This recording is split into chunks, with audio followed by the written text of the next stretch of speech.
Durante mais de 150 anos, manuscritos permaneceram guardados em silêncio, até que revelaram um segredo surpreendente. Jesus sempre esteve à frente da obra espírita. Allan Kardec, em sua trajetória espiritual, caminhou lado a lado com Cristo em diferentes épocas da história. Chegou a hora de conhecer essas revelações no livro O Espiritismo é Obra de Jesus. Reserve já em pré-venda no site mundomaior.com.br e participe deste marco histórico.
Olá, querida irmã, uma boa noite.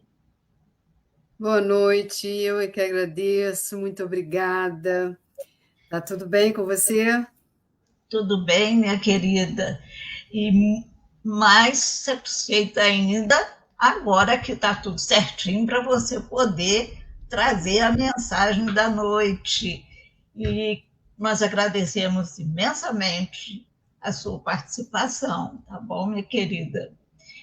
Então, vamos dar uma boa noite também para aqueles que nos acompanham, para seguir junto conosco na palestra de hoje, que vai ser proferida, então, por nossa querida Nélide Fernandes, que é de Niterói. Ela participa do canal Espírita no YouTube, trazendo, explicando muitos pontos para nós da doutrina espírita. Então, para nós é um privilégio estar com ela hoje aqui. Então, queridos irmãos, nós convidamos a todos para a nossa prece inicial. E vamos então, Senhor, agradecer. Querido Jesus, nosso mestre amigo, Deus, nosso Pai, de amor e bondade, agradecemos a oportunidade de, mais uma vez, podermos nos esclarecer sobre alguns pontos da doutrina espírita. Ela é que nos mostra o caminho para a nossa elevação espiritual.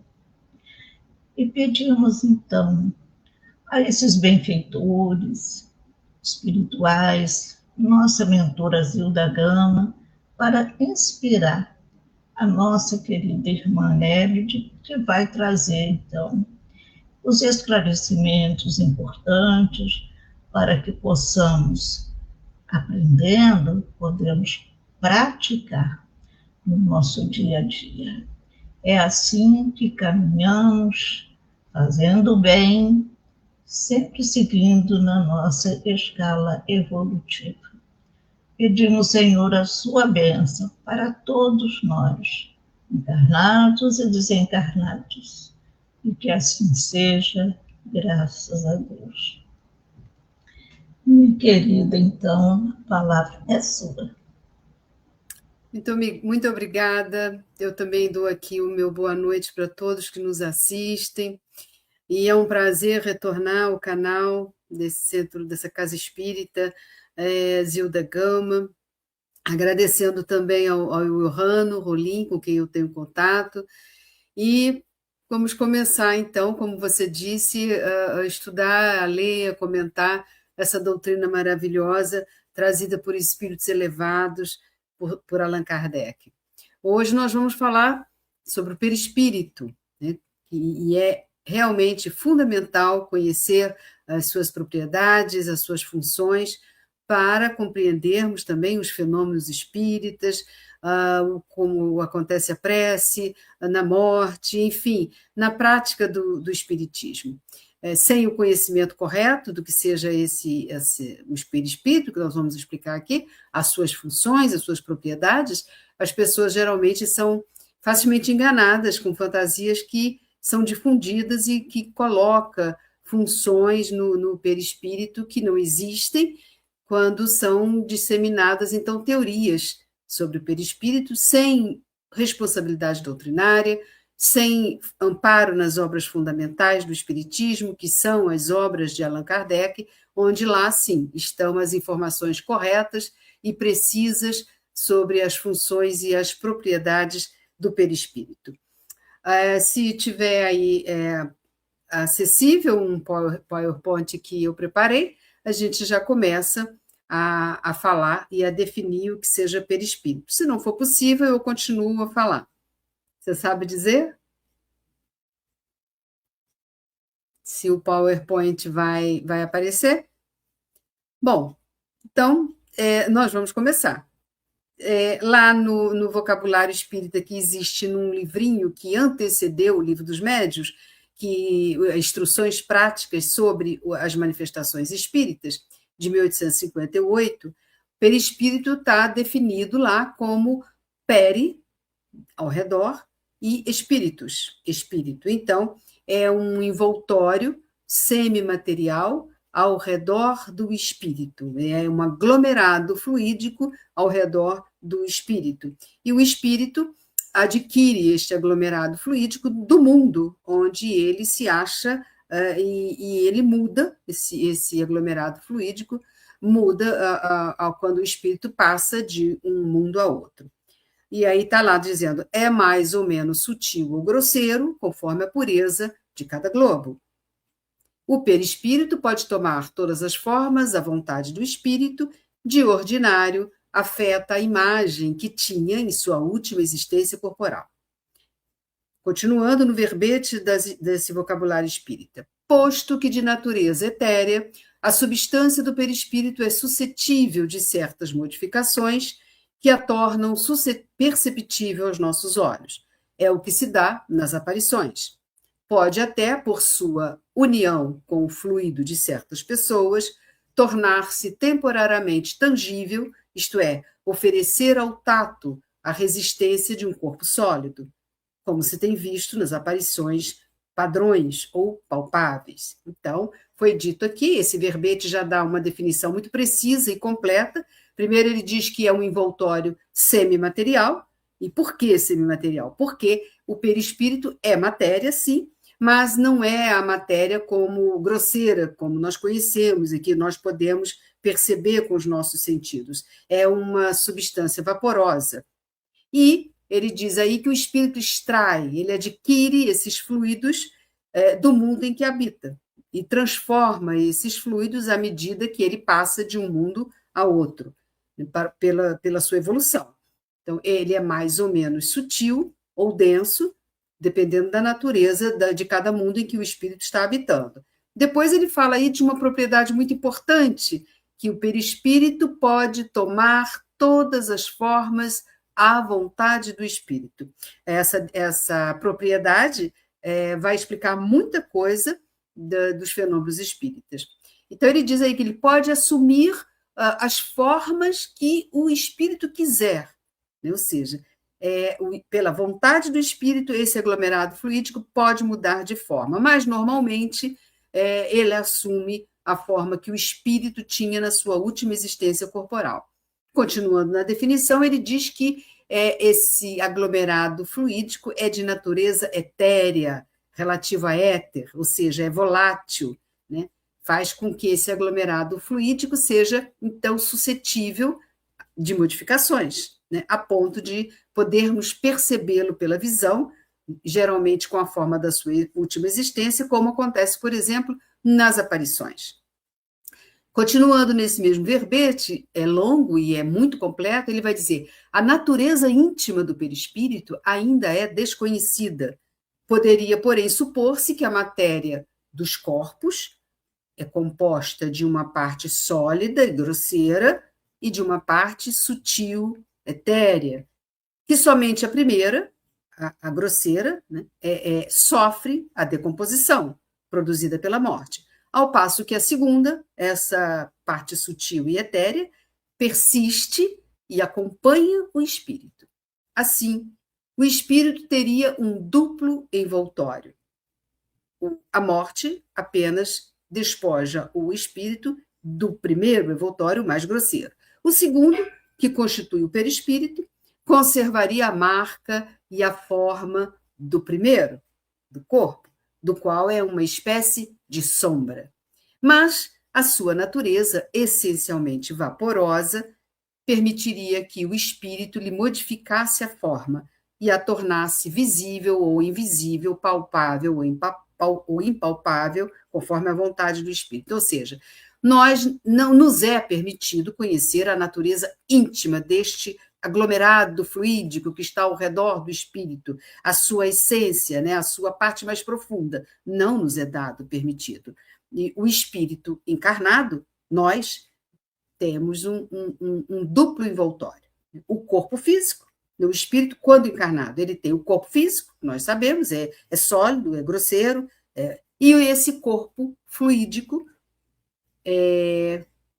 etéreo, semimaterial, vaporoso, que é o perispírito. Então, esse primeiro envoltório, né, grosseiro, é o corpo físico, ele se decompõe pela morte. E esse segundo envoltório do espírito é indestrutível e acompanha o espírito.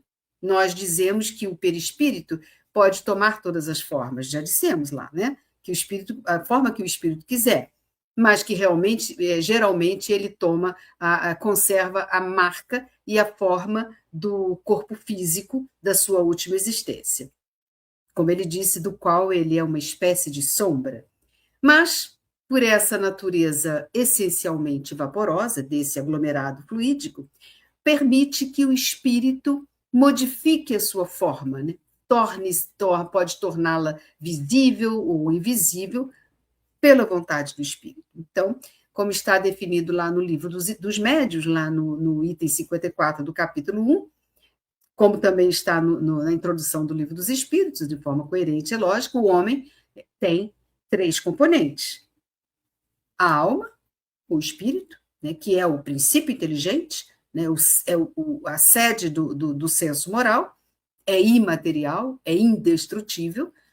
O corpo material, que é esse que nós temos, é a matéria grosseira, que é animada pelo princípio vital, que o espírito se reveste, que o espírito usa temporariamente quando ele está encarnado. Este corpo material é destrutível, né, se decompõe quando ele perde as suas funções e morre. E um terceiro componente, que é o perispírito, que é este aglomerado fluídico, né, ao redor do espírito, como disse na definição, que é semimaterial, e esse aglomerado fluídico ele serve de ligação entre a alma e o corpo físico. Ele vai fazer essa ligação, é um laço. Na questão 257 do Livro dos Espíritos, no ensaio teórico das sensações dos espíritos, Kardec diz que poderia dizer que o perispírito é a quintessência da matéria, ou seja, é a matéria mais depurada possível. O perispírito, então, é este laço que une o corpo à alma. O espírito, ele precisa deste corpo semimaterial, ele precisa da matéria para ele atuar sobre a matéria mais densa. Por isso, ele usa este envoltório semimaterial para atuar sobre a matéria. E é por este laço também que intermediário, né, entre o espírito e a matéria grosseira, o perispírito, que o espírito transmite as suas vontades ao mundo físico. Então, o perispírito serve de instrumento da ação do espírito. Com a morte, né, o espírito deixa o corpo físico, que vai entrar em decomposição, né, mas ele conserva e leva consigo este aglomerado fluídico, este corpo fluídico, que é o perispírito, que vai acompanhar o espírito sempre. Nós vamos ver mais adiante. Sempre o perispírito acompanha o espírito. Então, o espírito, né, esse conjunto de alma e de perispírito. Isso constitui o espírito. Então, o espírito é, portanto, esse ser duplo, formado de alma e perispírito. Tem aí uma diferença entre alma e espírito. Kardec vai explicar isso, que não faz parte daqui, mas alma seria o espírito encarnado, e espírito é a sede da inteligência. É importante saber que este aglomerado fluídico em torno do espírito, esta condensação de fluido cósmico, né, que se aglomera em torno do ser pensante, ele é inseparável do espírito. Se destina a acompanhar o espírito, a alma para sempre. Então, isso a gente tem que saber. Não há perispírito que não esteja em torno do espírito. Não há esse fluido fora do espírito. Se existir um fluido fora do espírito, ele é fluido. Ele não é perispírito, é fluido. Mas, se é perispírito, só é perispírito quando este aglomerado fluídico envolve o espírito. Perispírito, em torno do espírito. Então,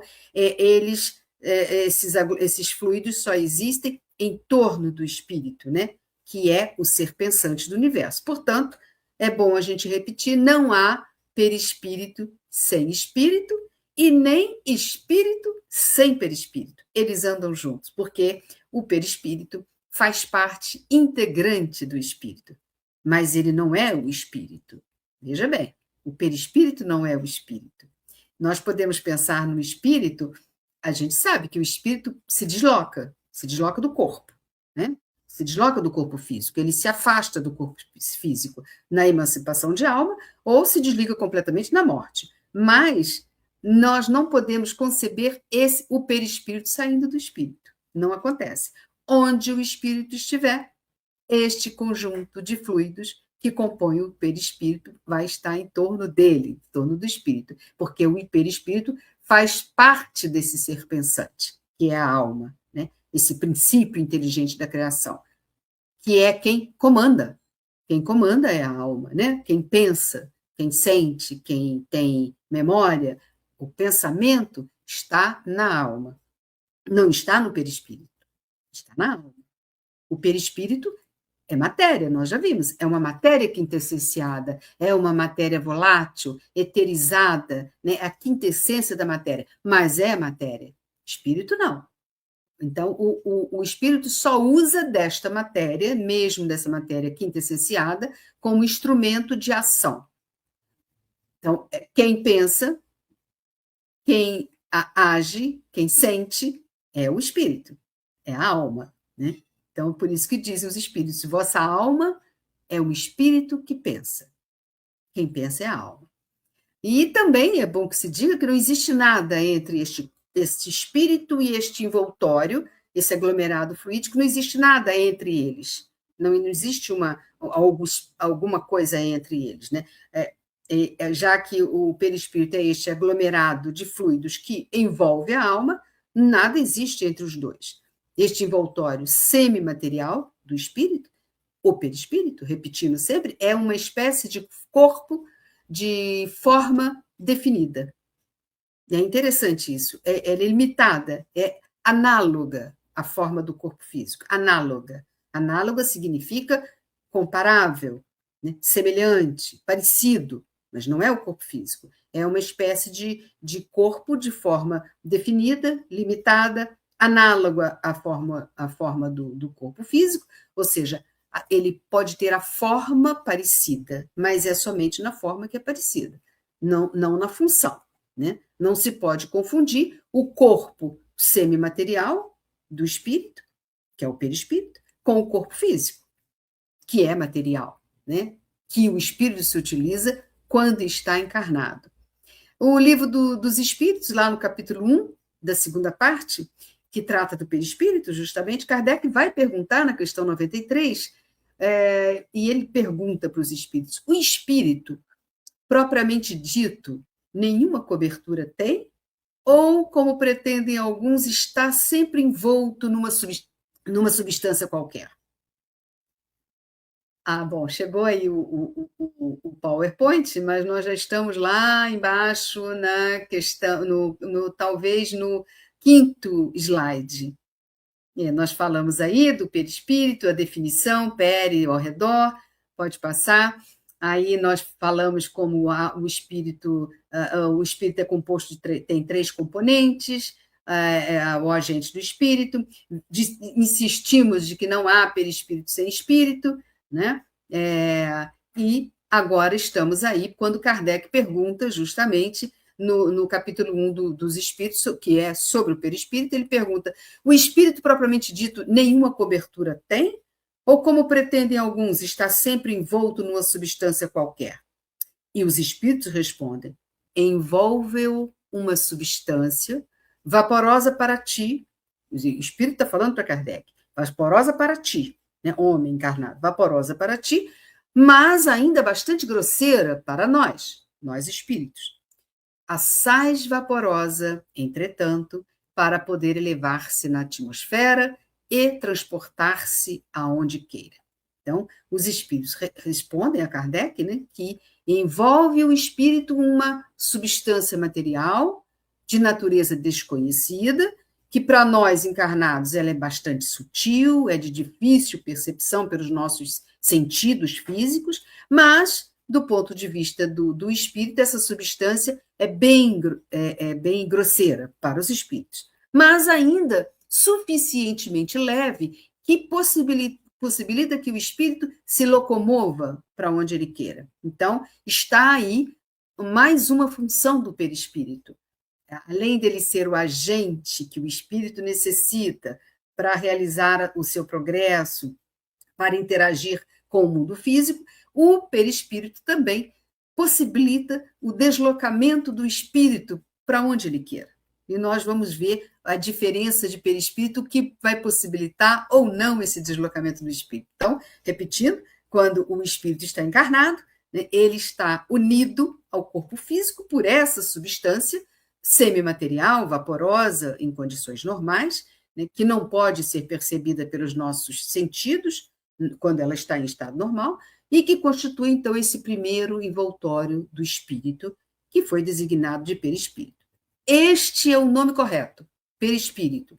Nós vamos deixar aqui bem claro que o nome correto deste aglomerado fluídico, que foi dado por Allan Kardec, que envolve o espírito, é perispírito. Na doutrina espírita, baseada nas obras de Allan Kardec, o nome é perispírito, não é outra coisa. Não tem outras designações que podem aparecer por aí, não é ectoplasma, não é massa, alguma coisa que falam por aí, não. Esse aglomerado fluídico em torno do espírito é perispírito. Então, é bom deixarmos bem claro que a existência desse perispírito não foi só revelada pelos espíritos superiores, ela também foi constatada, foi comprovada pelas observações, pelas experiências, como nós vamos ver mais adiante. E vai dizer Kardec também que o perispírito não é uma suposição, ela não é uma obra da imaginação de uma pessoa, não. Pois foram os próprios espíritos elevados, que nos trouxeram a doutrina espírita, que revelaram este aglomerado fluídico, e Kardec, então, foi que deu a denominação, porque ele sempre disse que para coisas novas são necessários vocábulos novos. Ele deu este vocábulo, perispírito, ao redor do espírito, em torno do espírito. E os próprios espíritos superiores adotaram, depois, nas comunicações posteriores, adotaram o nome dado por Kardec. Então, voltando lá no Livro dos Espíritos, na questão 94, Kardec vai perguntar, então, ele já sabe que tem a substância vaporosa, e ele pergunta de onde tira o espírito o seu envoltório semimaterial? E os espíritos respondem, do fluido cósmico, do fluido universal, ou fluido cósmico universal, né? Do fluido universal de cada globo. Razão porque não é idêntico em todos os mundos. Passando de um mundo a outro, o espírito muda de envoltório, como mudais de roupa. Então, este aglomerado fluídico que forma o envoltório semimaterial em torno do espírito é uma transformação do fluido cósmico universal, de cada globo em que o espírito vai habitar. Conforme ele vai evoluindo, né, ele vai habitando o mundo mais adequados à sua natureza. Então, por isso, Kardec vai continuar perguntando no item A. Assim, quando os espíritos que habitam mundos superiores vêm ao nosso meio, tomam o perispírito mais grosseiro? É necessário que se revistam da vossa matéria. Já o dissemos.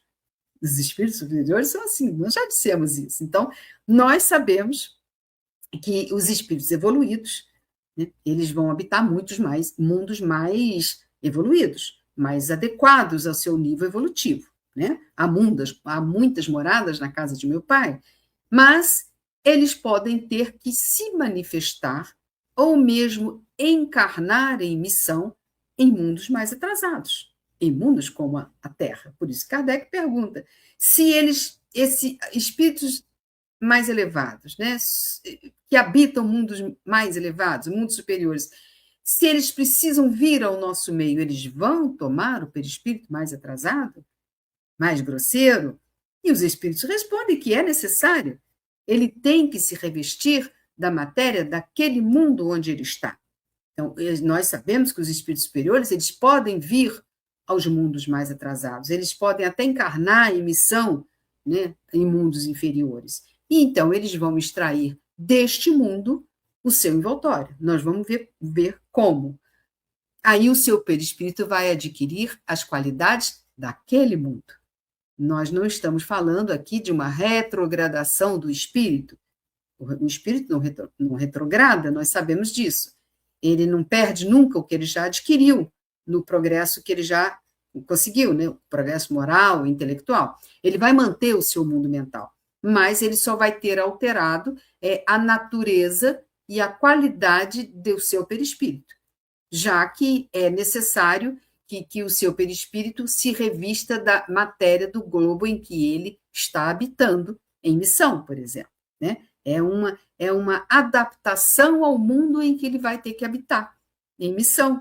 Né? É uma alteração da natureza que acontece ao longo da vida do espírito. Cada vez que o espírito habita um mundo, ele vai ter que adequar o seu perispírito àquele mundo.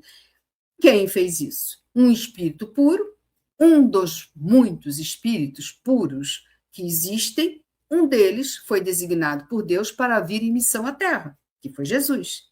Né? Então, ele teve que adaptar o seu perispírito ao mundo em que ele veio, à Terra, o mundo atrasado. No próximo slide, na Gênese, lá no capítulo 14, sobre os fluidos, que fala da natureza e propriedade dos fluidos, Kardec conceitua muito bem o perispírito, né, de forma coerente com o que está lá, nós acabamos de ver no livro do Espírito, porque a doutrina espírita é toda coerente. Então, ele diz lá no item 7 deste capítulo 14 dos fluidos, por sinal, é o capítulo que hoje nós vamos estudar mais tarde no Allan Kardec TV. Se você puder dar o próximo slide, a gente não tem problema, eu leio. Então, no item 7 desse capítulo 14, está dizendo: o perispírito, ou corpo fluídico dos espíritos, é um dos mais importantes produtos do fluido cósmico. É uma condensação desse fluido em torno do foco de inteligência, a alma. Nós já vimos também que o corpo carnal, ele tem seu princípio de origem neste mesmo fluido cósmico universal, esse fluido condensado e transformado em matéria tangível. Então, no perispírito, a transformação molecular se opera diferentemente, porquanto o fluido conserva a sua imponderabilidade, né, e as suas qualidades etéreas. No corpo perispirítico e o corpo carnal, então, eles têm, pois, origem no mesmo elemento primitivo. Ambos são matéria, ainda que em estados diferentes. Então, o fluido cósmico universal, nós sabemos que é a matéria básica, que é a matéria primitiva, que se transforma e dá origem a tudo no universo, né, a todas as infinidades de matéria dos variados corpos da natureza. Então, ele diz aí que o perispírito é um dos mais importantes produtos dessa matéria, é o perispírito, dessa matéria primitiva, básica, né, o fluido cósmico universal.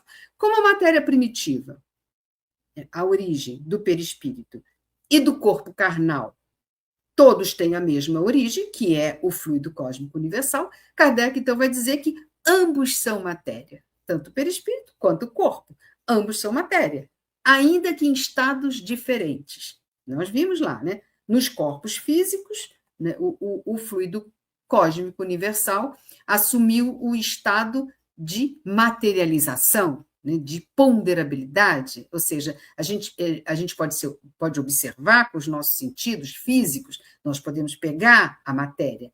E no perispírito, esta transformação do fluido cósmico universal, ela se dá de uma forma diferente. Ela conserva, ela é mais etérea, ela é vaporosa, ela conserva a sua imponderabilidade, as suas qualidades etéreas. Então, é mais uma característica, então, do perispírito, que é matéria, mas é uma matéria imponderável, ou seja, ela é impalpável, ela não pode ser pesada, o seu peso não pode ser avaliado. Continuando na Gênese, no item seguinte, no item 8, naquele capítulo 14, vai dizer, do meio onde, no parágrafo, no slide anterior ainda, do meio onde se encontra é que o espírito extrai o seu perispírito.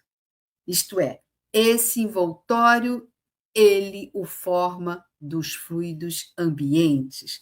Resulta daí que os elementos constitutivos do perispírito naturalmente variam conforme os mundos, porque de onde tira o espírito extrai o seu perispírito? Né?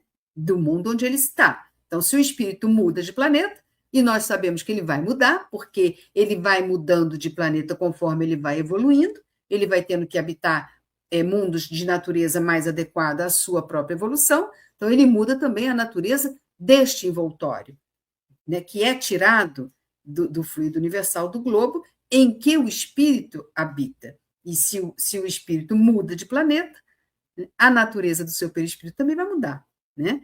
O espírito, ele não troca de perispírito, ele não larga o perispírito aqui e pega outro num próximo mundo, ou num nível que ele evolui um pouco mais.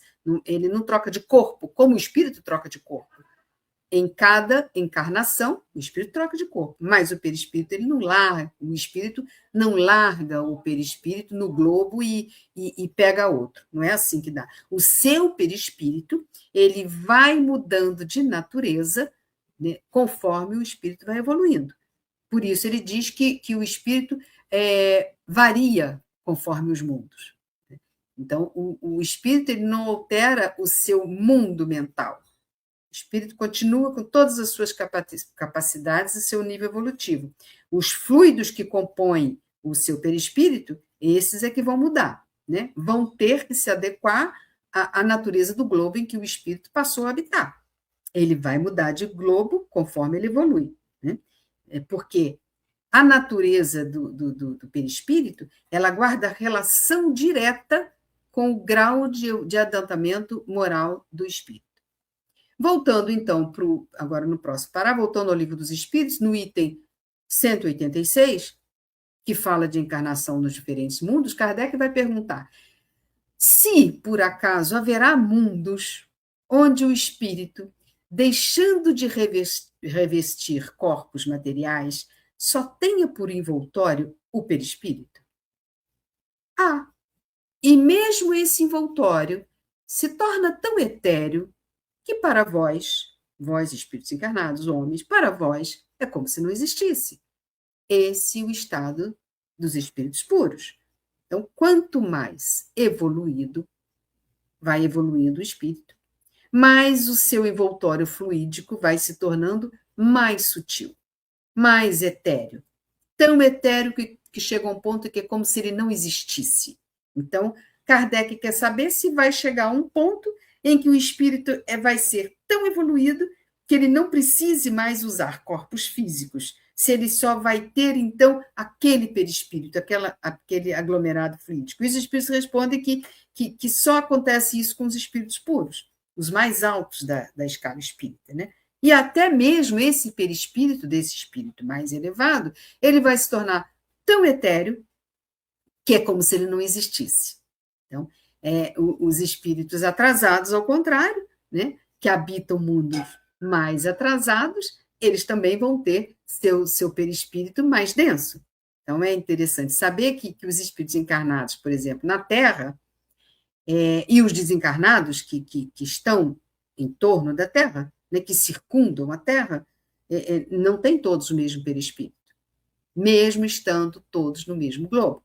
Lembra quando eu falei que o perispírito dava a capacidade de deslocamento do espírito? Se esse perispírito é muito denso, porque esse espírito é muito atrasado, este espírito desencarnado, com este perispírito muito denso, ele não vai ter muita capacidade de deslocamento. Então, esses espíritos que estão encarnados na Terra e esses que têm o perispírito muito denso, que circundam o espaço da Terra, né, eles não têm todos o mesmo perispírito. Lá no item 10 da Gênese vai explicar isso muito bem, a gente vai entender por que isso acontece. Explica como que a camada, né, dos fluidos espirituais que cerca a Terra, como ela pode ser comparada às camadas inferiores da atmosfera. Então, ele vai dizer lá, a camada de fluidos espirituais que cerca a Terra se pode comparar às camadas inferiores da atmosfera. Nós estudamos em geografia, né, que ao redor da Terra tem camadas, atmosferas, vai da mais densa a menos densa. Então, ele está dizendo que essa camada espiritual, de fluidos espirituais que cerca a Terra, pode ser comparada às camadas inferiores da atmosfera, mais pesadas, mais compactas, menos puras do que as camadas superiores. Não são homogêneos, então, olha só, essa camada de fluidos espirituais que cerca a Terra, ela não é homogênea. Esses fluidos não são homogêneos.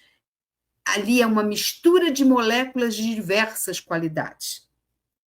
Os espíritos chamados a viver naquele meio tiram dele, desta camada, né, do seu perispírito, chamados a viver neste meio. Tiram deste meio, porém, conforme seja mais ou menos depurado o espírito, o seu perispírito se formará das partes mais puras ou das mais grosseiras do fluido onde o mundo, onde ele está. Então, é muito boa, por isso que eu botei aquele desenho lá da Terra com a sua... nós já vimos, então, que o espírito tira do meio em que ele vive o seu perispírito, né? Os espíritos mais depurados, o que eles vão fazer? Vão formar o seu perispírito daquelas camadas mais puras, né? E os espíritos menos depurados vão formar o seu perispírito daquelas camadas mais grosseiras, mais densas, mais inferiores. Então, significa que esse envoltório perispirídico, esse aglomerado de fluidos de um espírito, vai se modificar com o progresso moral do espírito, que acontece em cada existência, mesmo se ele reencarnar no mesmo meio.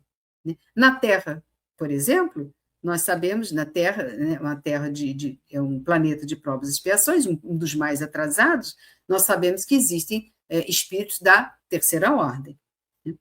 Mas dentro da terceira ordem, nós já falamos aqui sobre a escala espírita, nós sabemos que dentro da terceira ordem, essa escala não é absoluta, ela é relativa. Dentro da terceira ordem tem espíritos de várias classes, de vários níveis, né, evolutivos. Então, os mais evoluídos, ainda que dentro da terceira ordem, os mais evoluídos por exemplo, da sexta classe, né, ou da sétima classe, por exemplo, ainda que eles estejam na terceira ordem, aqui na Terra, mas como eles já evoluíram, né, eles vão se abastecer para formar o seu perispírito daqueles fluidos de melhor qualidade, daquelas camadas de fluidos espirituais que cercam a Terra.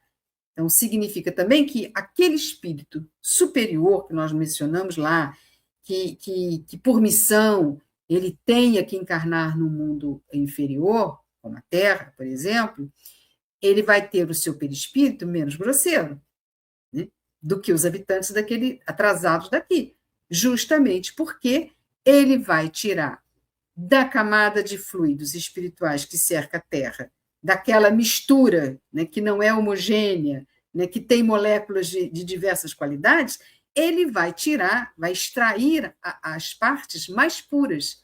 Então, ele terá em torno de si fluidos mais depurados, de acordo com a sua natureza de espírito, que o espírito é elevado, superior.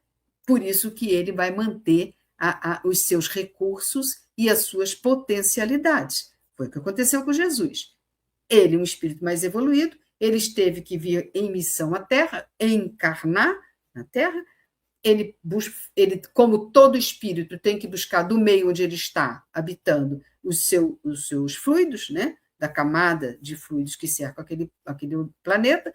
Ele buscou naquelas camadas mais depuradas. Ela não é homogênea, né? Ela tem moléculas de todas as qualidades, então ele buscou as melhores. Então, ele formou o seu perispírito de uma forma mais depurada, né? E ele manteve, então, os seus recursos e as suas potencialidades.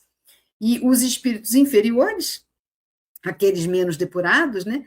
Aí ele tem o seu perispírito formado das camadas mais densas, né? Desta mistura, que não é homogênea.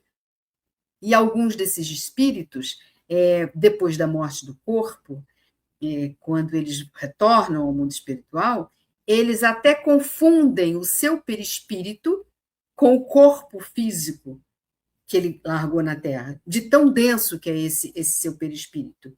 Isso explica também porque muitos espíritos atrasados ainda se acham vivos, né? E explica também por que tem espíritos inferiores que, como não podem se deslocar, porque o seu perispírito é denso, ele não pode se deslocar pelo universo, de um mundo para outro, então são aqueles casos em que os espíritos ficam como que presos, né, ao mundo em que viveram, já que a qualidade do seu perispírito é que dá ao espírito essa maior ou menor capacidade de deslocamento pelo universo. Então, eles ficam como que presos na Terra, né? Acreditando que ainda estão vivos, que não podem, muitas vezes, sair dali, né? Nós temos vários exemplos disso na Revista Espírita. E é interessante também que ele falou ali, né? Mesmo que você habite no mesmo meio, ou você retorne numa outra existência ao mesmo mundo, seu perispírito não vai ser igual, você vai ter que adequar o seu perispírito, os seus fluidos, porque em cada existência, por menor que seja, a gente dá um passo para frente, milímetro que seja, a gente evolui um pouquinho. Então, quando a gente retorna, o nosso perispírito vai tendo que se adequar àquela evolução pequena. Então, por isso que ele diz lá que mesmo habitando o mesmo mundo, e mesmo sendo da mesma terceira ordem, habitando todos o mesmo mundo, os perispíritos não são iguais para todos. Continuando no próximo slide, no Livro dos Espíritos, na questão 95, Kardec pergunta se o perispírito pode ser percebido e se ele tem formas determinadas. Então, nós já estamos aprofundando. E a resposta foi: sim, o perispírito tem a forma que o espírito queira. É assim que ou seja, o espírito, vos aparece algumas vezes, quer em sonho, quer no estado de vigília, e que pode tomar forma visível, mesmo palpável. Então, aí está outra qualidade dessa substância semimaterial que envolve o espírito, que pode tomar as formas que a vontade do espírito determinar, como nós já dissemos. Lá no Livro dos Médiuns, no item 123, está aí o Livro do Médiun, no capítulo 7, vai dizer: o perispírito pode tomar todas as formas, à vontade do espírito. De ordinário, ou seja, comumente, afeta a imagem que tinha em sua última existência corpórea. Posto que de natureza etérea, a substância do perispírito é suscetível de certas modificações que a tornam perceptível aos nossos olhos. É o que se dá nas aparições. Então, normalmente, o perispírito toma a aparência da sua última existência corpórea, mas pela sua vontade, pela vontade do espírito, que é um dos atributos do espírito, né? A vontade. Então, ele dá ao seu perispírito a aparência que ele quiser. Muitas vezes para ser identificado, né? Mas agora, vocês vejam bem, eu estou falando de aparência, ele dá a aparência. O perispírito, ele não adota as qualidades nem as funções de um corpo físico. Ele só adota a aparência de um corpo físico, se ele escolher aparecer, ter essa aparência de corpo físico, de corpo, né, humano, já que ele pode tomar a forma humana, ele pode tomar a forma de um animal, ele pode tomar a forma de um objeto qualquer, de uma chama, né, conforme o desejo do espírito. Mas nós estamos falando aqui somente da forma. Não significa que esta forma vai ter função, as funções, né, aquela da forma. Então, independente da forma que o espírito desejar se manifestar, ele vai permanecer como espírito com o que ele já alcançou em conhecimento e em progresso.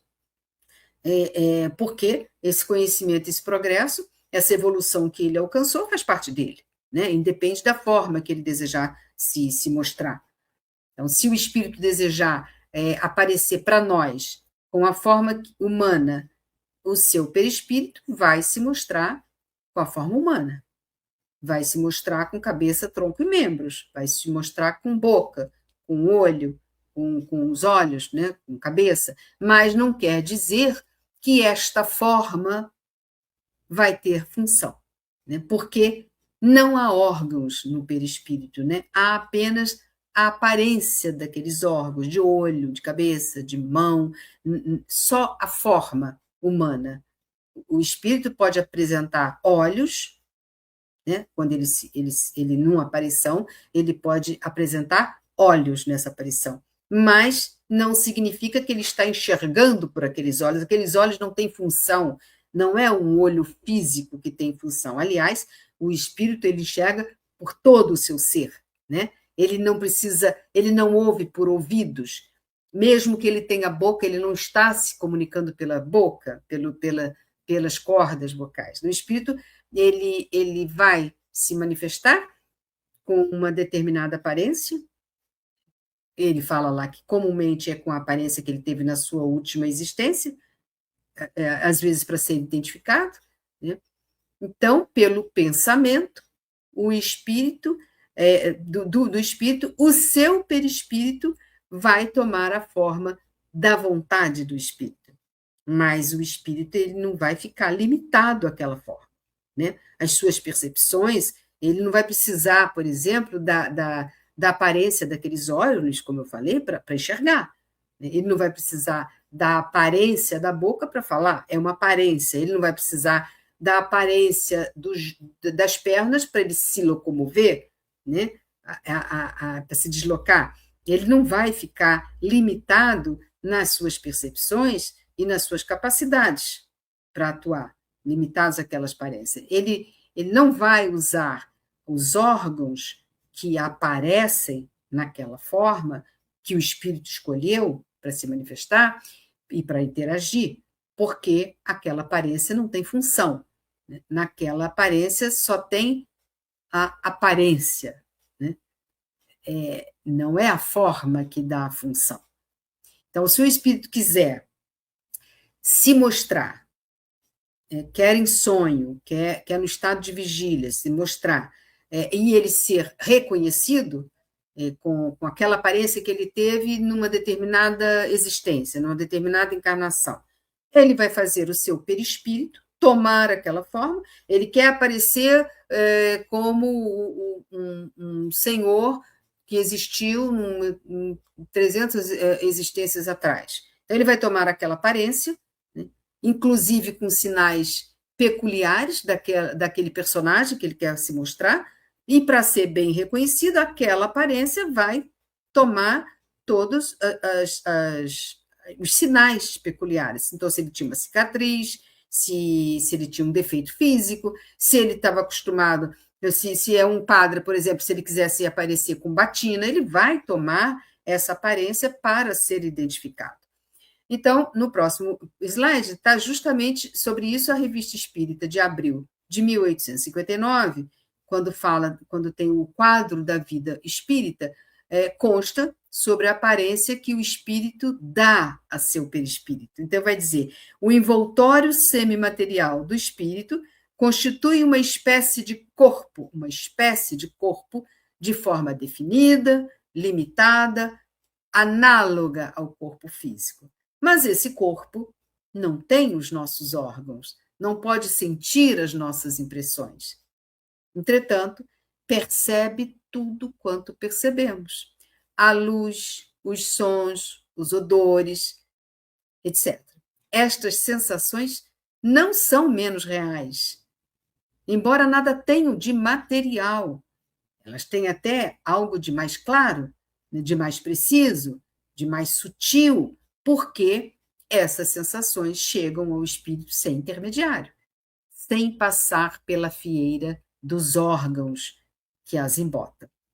A faculdade de perceber é inerente ao espírito, é um atributo de todo o seu ser. E as sensações chegam ao espírito por todos os lados, e não através de canais circunscritos de órgãos determinados para ele ter as percepções. Então, as sensações que chegam ao espírito, que é o ser inteligente da criação, as sensações chegam por todos os lados, e não através de um determinado órgão específico para trazer essas sensações para o espírito. Então, a visão, por exemplo, o espírito pode relatar, né, que está vendo, mas não é pelaquela aparência de olhos que ele vê. A visão do espírito é uma faculdade do espírito e não daquele corpo. Então, o espírito, quando ele diz que está vendo, ele vê através do corpo perispiritual, que pode sentir todas as impressões. Aí, mudando de slide, a gente faz aquela pergunta, então, por que aparecem tantas teorias, né, absurdas, tantos depoimentos de espíritos garantindo que estão sentindo dor, que estão com frio, que estão com fome, né, estão na escuridão, estão se sentindo amarrados, né? Enfim, por que tantos espíritos falam dessas sensações físicas? Né? Por que eles não compreendem e nem conseguem, muitas vezes, se explicar? Na Revista Espírita, de abril de 1859, justamente no quadro da Vida Espírita, mostra que depoimentos contraditórios, trazendo teorias absurdas sobre o espiritismo, porque, vai dizer aí, a princípio, o espírito não compreende essa nova maneira de sentir, da qual só aos poucos se dá conta. Aqueles espíritos cuja inteligência é ainda muito atrasada não a compreendem absolutamente. Não compreendem absolutamente essa maneira de sentir, né? Essa nova maneira de sentir. E sentiriam muita dificuldade de exprimi-la, de expressar o que está acontecendo. Exatamente como nós. Desculpa. Exatamente como nós. Os ignorantes veem e se movem sem saber como nem e porquê. Essa impossibilidade de compreender o que está acima do seu alcance, aliada à fanfarrice, usual companheira da ignorância, é aí está a fonte de teorias absurdas dadas por certos espíritos que nos induziriam a erro, né, se aceitássemos todas essas teorias sem controle e se não estivéssemos seguros pelos meios fornecidos pela experiência e pelo hábito de com eles conversar, quanto ao grau de confiança que eles merecem. Então, só aos poucos pouco a pouco, é que esse espírito vai se dando conta daquela nova situação. Né? E se for um espírito ainda com uma inteligência pouco adiantada, como ele diz aí, né? Ele vai ter mais dificuldades ainda de exprimir essa nova realidade que ele está, né, passando. E cabe a nós, né, pelos meios fornecidos, pela experiência, pelo estudo, pelo hábito de conversar com os espíritos, de observar o grau de confiança que eles merecem, e também de não aceitar sem controle tudo que os espíritos dizem. É o controle universal do ensino dos espíritos, né, que está lá no item 2 da introdução do Evangelho. Está dizendo lá que nem a todos é dado penetrar certos mistérios, que o saber de cada um deles é proporcional à sua depuração. Então, nós temos que estar atentos, observar o grau de confiança e perceber que aquele que o Espírito está dizendo, que está com fome, que está com sede, que está cansado, que precisa descansar, ou que está queimando, ou está com as sensações físicas, é porque ele não tem capacidade. Cabe a nós identificar o grau de confiança que cada espírito merece pela experiência, pelo estudo, pela observação do controle universal. E muitas vezes, nós temos a experiência disso, muitas vezes é suficiente o esclarecimento ao espírito, esclarecer o espírito, a explicar a ele que ele não possui mais o corpo físico, né, que aquelas necessidades orgânicas dele é só do corpo material, que aquilo são só sensações. Nós fizemos um estudo há pouco tempo do espírito Baltazar, o glutão, e ele dizia, ele já tinha noção de que ele não tinha, que ele sentia o prazer da comida. E Kardec pergunta a ele, mas você tem necessidade de comer? Ele disse, não, necessidade eu não tenho. É como se ele dissesse, eu não tenho mais órgão físico, eu não tenho estômago, eu não tenho necessidade de me nutrir, porque eu não tenho mais órgão, corpo físico, mas eu tenho ainda o desejo, aí é outra coisa.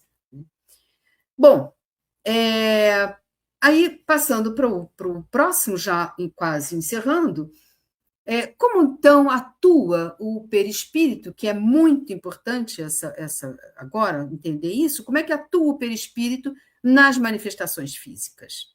Nós já sabemos que o perispírito acompanha o espírito desde a sua criação, né? Que não há espírito sem perispírito, que o perispírito desempenha um papel importante em todos os fenômenos espíritas, o perispírito recebe e transmite o pensamento que está no espírito, quem pensa é a alma, é o espírito, onde está o princípio da vida intelectual, e aí, na Revista Espírita de 64, no resumo das leis dos fenômenos, está aqui, no item 7, o fluido que compõe o perispírito penetra todos os corpos e os atravessa, como a luz atravessa os corpos transparentes. Nenhuma matéria é obstáculo para ele, para o espírito. É por isso que os espíritos penetram em toda parte, nos lugares mais hermeticamente fechados. Então, está aqui mais uma qualidade da substância do perispírito, que é a penetrabilidade. Então, nenhuma matéria oferece obstáculo para o perispírito, que atravessa todas as matérias. No item 13 seguinte, é auxiliado por seu perispírito, que o espírito age sobre o seu corpo vivo. Auxiliado pelo perispírito, este laço intermediário entre o corpo físico e o espírito, que o espírito age sobre aquela matéria, sobre o seu corpo vivo. É ainda com este mesmo fluido, o perispírito, que ele se manifesta agindo sobre a matéria inerte. Vamos começando agora a falar das manifestações. É através do perispírito que ele produz os ruídos, o movimento das mesas, de outros objetos que ergue, derruba, transporta. É igualmente com auxílio do seu perispírito que o espírito faz o médium escrever, falar, desenhar.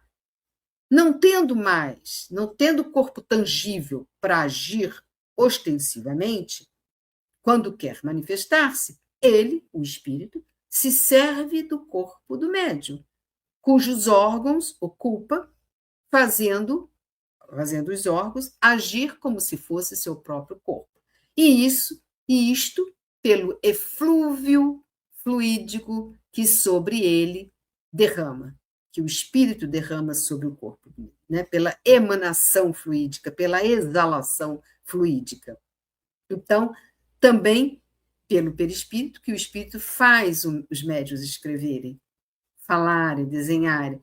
O espírito, ao lado do médium, dirige a mão do médium ou transmite o seu pensamento para o médium por uma corrente fluídica. Como já não tem mais o seu corpo físico, como ele disse aí, né, para atuar, o espírito então se serve do corpo do médium e faz os órgãos do médium atuarem como se fosse o seu próprio corpo. Faz isso pela emanação fluídica que ele derrama sobre o médium. Pelo pensamento, né, o espírito pode fazer o seu perispírito, né, que em estado normal é invisível para nós vimos isso lá no começo, em estado normal o perispírito é invisível, mas pelo pensamento, pela sua vontade, o espírito pode fazer o seu perispírito sofrer uma espécie de modificação molecular que vai tornar esse perispírito visível, até mesmo tangível, você pode pegar, né? Mais uma qualidade, a tangibilidade, que é o que acontece nas aparições. No fenômeno da emancipação de alma, né? Como no sonambulismo, por exemplo, o espírito pode, então, entrar em comunicação com outros espíritos, encarnados ou desencarnados, justamente pelo contato dos fluidos que compõem o perispírito.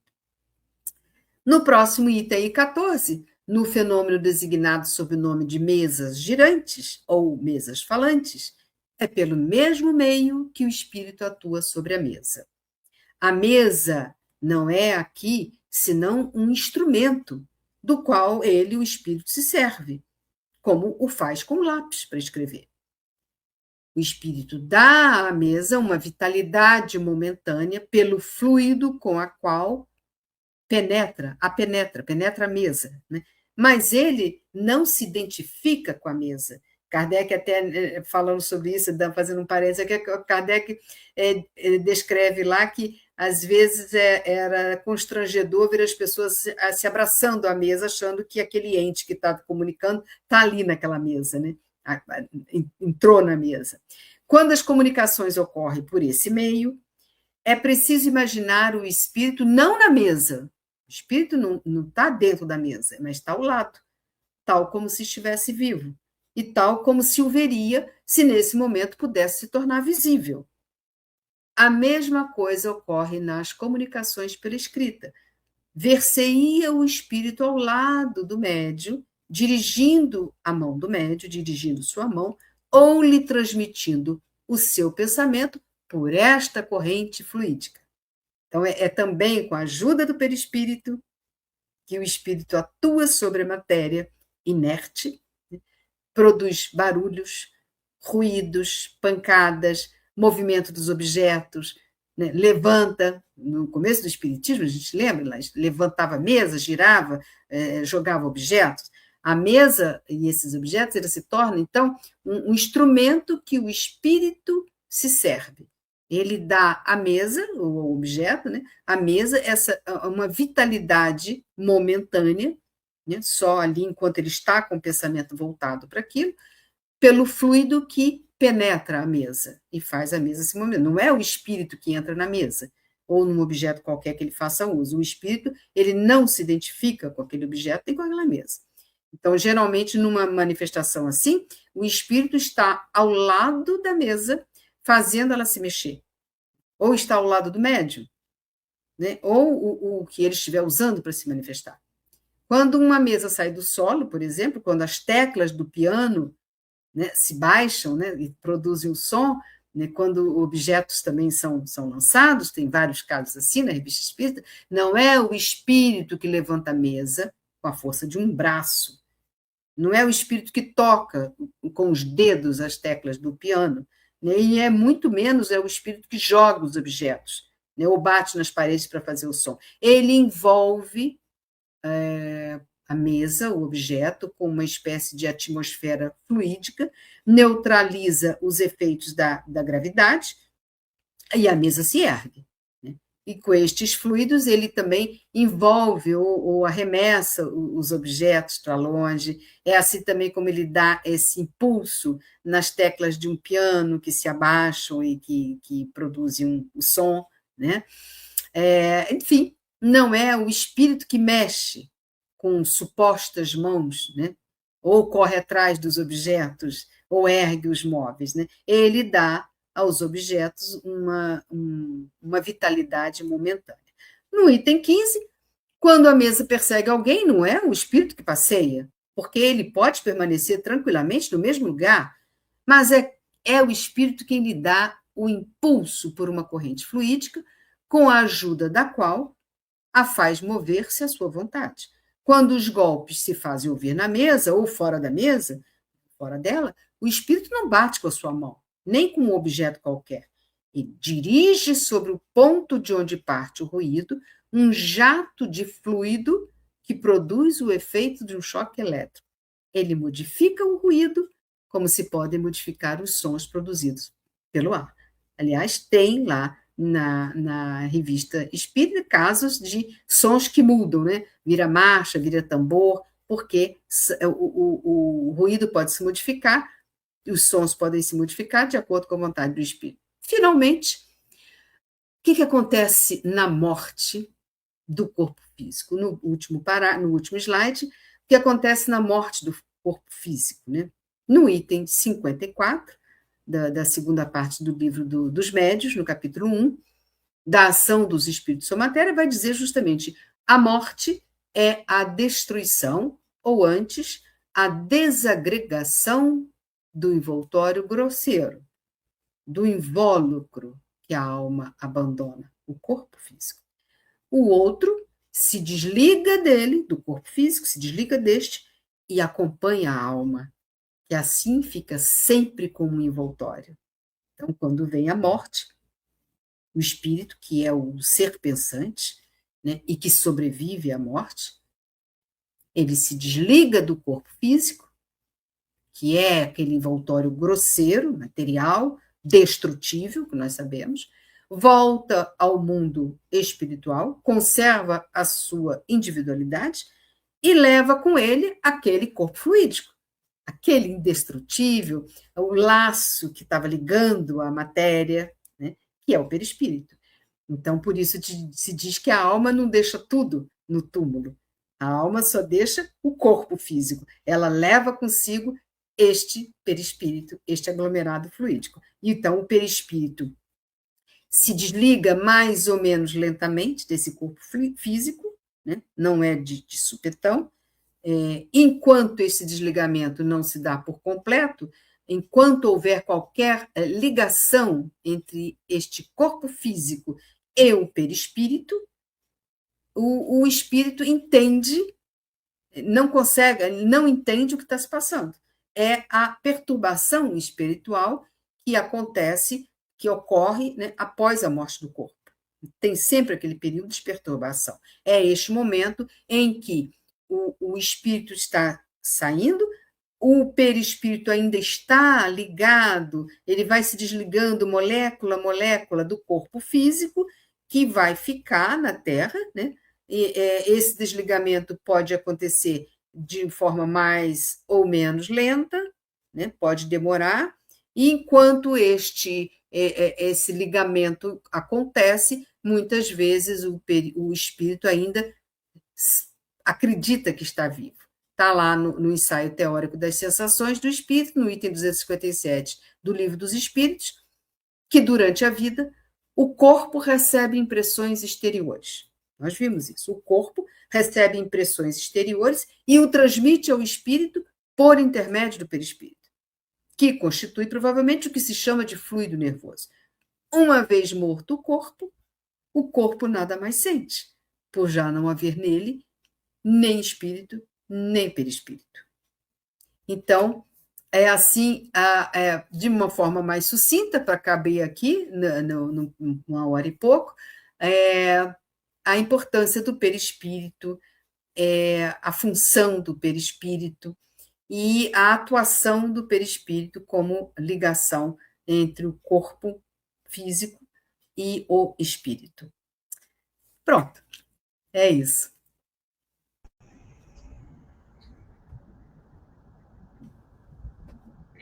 Oi, minha querida, como nós agradecemos por tantas informações e esclarecimentos acerca do perispírito. Foi muito valioso para todos nós. Agradecemos imensamente. Muito bom. Eu espero que tenha tirado algumas dúvidas. Se algumas dúvidas ficaram, depois podem ser passadas a mim. E a gente, lembrando que tudo isso, todas as explicações lógicas e coerentes estão nas obras de Allan Kardec. Então, muito obrigada, querida. Mas nós agradecemos imensamente. Meu amor, então nós vamos fazer a nossa prece final. Senhor Jesus e Deus nosso Pai, nós queremos agradecer pelos momentos de aprendizagem tão importantes, esses esclarecimentos sobre o perispírito que nossa irmã Nélide trouxe. Agradecemos aos bons espíritos, a nossa mentora Zilda Gama, por estar sempre nos auxiliando em todos os momentos. E que possamos, então, cada dia estudando mais, para que possamos sempre acompanhar esses esclarecimentos sobre os espíritos, que somos nós mesmos. E assim, pedimos que Jesus nos abençoe, que Deus nos ampare e proteja, abençoando a todos nós. Que assim seja, graças a Deus. Minha querida, então é só aquele abraço de agradecimento. Muito obrigada. Eu é que agradeço, boa noite a todos, boa noite, querida, e até a próxima. Muito obrigada. Até a próxima.